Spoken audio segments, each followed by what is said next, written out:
Hello दोस्तों। एके market minds पे आपका स्वागत है। आज का जो हमारा शेयर है वो ओवरेज एनर्जीज के ऊपर है। ये share mainly EV solar sector से बिलोंग करता है, मतलब एनर्जी सेक्टर से बिलोंग करता है, रिन्यूएबल एनर्जी के ऊपर है। इसका रिसेंटली आईपीओ आया था। ये शेयर ने क्वार्टरली रिजल्ट प्रेजेंट किया है। और रिजल्ट से पहले भाई मैं आप सभी से एक रिक्वेस्ट करना चाहता हूँ कि अगर मेरा भी कंटेंट आपको अच्छा लगे तो प्लीज़ सब्सक्राइब कर लेना, ताकि मेरे को भी थोड़ा मोटिवेट मिले कि आगे और वीडियो अच्छा करने का। और अगर कुछ भी कोई भी शेयर के ऊपर आपका डाउट है, आप मेरे को बोल सकते हैं कमेंट सेक्शन पे। मैं उसी शेयर के ऊपर वीडियो बना लेंगे, बना देगा। अभी अगर इसका क्वार्टरली रिजल्ट देखा जाए, ईयरली वाइज और कंसोलिडेटेड रिजल्ट है, रुपीज़ इन मिलियंस पे दिया हुआ है। मैं इसको करोड़ पे कन्वर्ट करके बताता हूँ। अगर टोटल इनकम देखा जाए कंपनी का, जो इस कंसोलिडेटेड रिजल्ट पे टोटल इनकम देखा जाए, तो कंपनी का प्रीवियस ये है इसका, ये वाला सेक्शन है इसका, ये प्रीवियस ईयर का डाटा। ये वाला है प्रीवियस क्वार्टर का। और ये वाला है रिसेंट क्वार्टर का, मतलब सितंबर क्वार्टर का। अभी अगर इसका जो क्वार्टरली रिजल्ट देखें, तो इस क्वार्टर पे इस कंपनी का जो टोटल इनकम आया है वो 3,663 करोड़ का है। इससे प्रीवियस जो जून क्वार्टर था उस पे कंपनी का रेवेन्यू आया था, मतलब टोटल इनकम आया था 3,496 करोड़। और प्रीवियस ईयर पे 3,558 करोड़। मतलब अगर प्रीवियस ईयर से कंपेयर किया जाए तो रेवेन्यू पे जंप है, मतलब total sales growth, total income पे जंप है। बट क्वार्टरली वाइज भी देखें तो भी जंप है टोटल इनकम पे। बट अगर कंपनी का एक्सपेंस देखा जाए, जो ए वाला है सेक्शन है टोटल एक्सपेंस का, एक्सपेंस पे देखा जाए तो कंपनी का जो एक्सपेंस है प्रीवियस ईयर पे कंपनी के ऊपर एक्सपेंस आया था 3,123 करोड़ का, जो अभी इस बार आया है 3,164 का। और प्रीवियस क्वार्टर पे इसका आया था 2,965 करोड़। इसका मतलब प्रीवियस क्वार्टर से इस बार एक्सपेंस ज़्यादा है। बट अगर ईयरली वाइज देखें तो भी एक्सपेंस थोड़ा ज़्यादा है, मतलब एक्सपेंस पे कंपनी ने खर्चा ज़्यादा किया है। अगर कंपनी का जो नेट प्रॉफिट आया है, net profit for the period देखें, तो नेट प्रॉफिट पे कंपनी को प्रीवियस ईयर पे जो प्रॉफिट आया था, नेट प्रॉफिट आया था, वो 320 करोड़ का आया था। इस बार वो बढ़ के हो चुका है 3,375 करोड़ का। और अगर क्वार्टरली बेसिस पे देखें तो प्रीवियस क्वार्टर पे कंपनी को प्रॉफिट आया था 401 करोड़ का, जो इस बार घट के हो चुका है 375 करोड़ का। मतलब क्वार्टरली वाइज प्रॉफिट पे गिरावट है, बट ईयरली वाइज प्रॉफिट ठीक ठाक है। अगर इसका एपीएस देखें, अर्निंग पर शेयर, वो 13.71 है इस क्वार्टर पे। प्रीवियस क्वार्टर पे था 14.93, मतलब ईपीएस थोड़ा गिरा है। और ईयरली वाइज 12.57 से ज़्यादा है, मतलब ठीक ठाक है। ओवरऑल कंपनी का जो रिज़ल्ट आया है वो कुछ क्वार्टरली वाइज देखें तो गिरावट है। इसका मतलब आज का जो मार्केट, इसका जो इम्पैक्ट पड़ा है आज का मार्केट पे, वो अगर देखा जाए तो आप यहाँ पे देखें, वरी एनर्जीज का जो आज का डे का है तो मार्केट पे इसका नेगेटिव इम्पैक्ट ये पड़ेगा।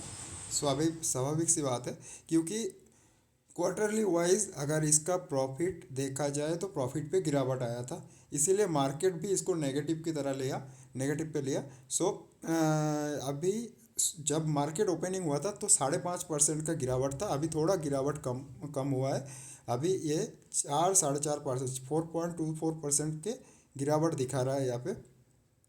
अगर मेरा मेरा प्रोस्पेक्टिव व्यू जो है, ये शेयर शायद और दो दो एक दिन और गिर सकता है थोड़ा सा। उसके बाद धीरे धीरे करके रिकवरी लेगा।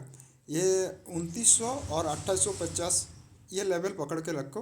2,850 रुपये और 50 रुपये, और नहीं तो 2,900 रुपये का लेवल आप पकड़ के चलिए। ये लेवल पे शायद ये स्टेबल हो जाए, और नहीं तो 2,800 लेवल तक दिखा सकता है। अगर इस कंपनी का मार्केट कैप देखा जाए तो मार्केट कैप एक इस कंपनी का 85,712 करोड़ का है। कंपनी का अभी स्टॉक का पी 86.8 है, लेकिन इंडस्ट्री का पी देखा जाए तो इंडस्ट्री का पी इसका अभी 60 का है। इंडस्ट्री का पी कंपनी का 60 का दिखा रहा है। अगर कंपनी का प्रॉफिट ग्रोथ देखें तो 100% है, मतलब प्रॉफिट ग्रोथ अच्छा है कंपनी का आरओई और आरओसी दोनों बहुत अच्छा है। आरओई 33.4% का है, आरओसी 43.6% है, मतलब वो दोनों अच्छा है। कंपनी का ईपीएस भी 62.8 है, अच्छा है। प्रोमोटर होल्डिंग 64.3% है, ठीक ठाक है। कंपनी डिविडेंड नहीं देती है। कंपनी का अगर आप आगे की देखें, इसका बैलेंस शीट जो है, बैलेंस शीट के ऊपर नज़र डालें। कंपनी का जो बैलेंस शीट है, कंपनी का बैलेंस शीट, हाँ बैलेंस शीट पे देखें तो जो इसका मार्च था, प्रीवियस ईयर का मार्च वाला क्वार्टर था 2K23 का, कंपनी के ऊपर रिजर्व था 1,595 करोड़ का, जो इस बार बढ़ के हो चुका है 4,583 करोड़ का, मतलब कंपनी का रिजर्व बढ़ा है, 3 गुना बढ़ा है लगभग। लेकिन एक चीज़ और नोटिस कीजिए, कंपनी के ऊपर बोरोइंग्स भी बढ़ा है। कंपनी का जो पहले बोरोइंग्स था वो 320 करोड़ का था, अभी वो बढ़ के हो चुका है 885 करोड़ का, मतलब कंपनी के ऊपर बोरोइंग्स भी ज़्यादा हुआ है। अगर अगर आप इसका कंपनी के ऊपर इसका मतलब क्या है, इसका मतलब है कंपनी के ऊपर कंपनी को इंटरेस्ट ज़्यादा पे करना पड़ेगा।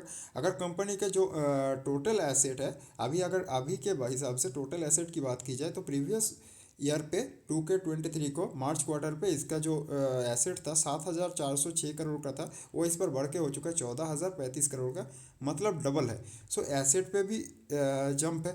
इसका मतलब कंपनी ओवरऑल अगर देखा जाए तो कंपनी अच्छा है। अगर होल्डिंग की बात की जाए, शेयर होल्डिंग पैटर्न की, तो प्रोमोटर का 64.31% का होल्डिंग है, एफआई का होल्डिंग 2.23% है, टीआई का होल्डिंग 3.02% है, पब्लिक का होल्डिंग थोड़ा सा ज़्यादा है 30.46% है, बट ठीक ठाक है।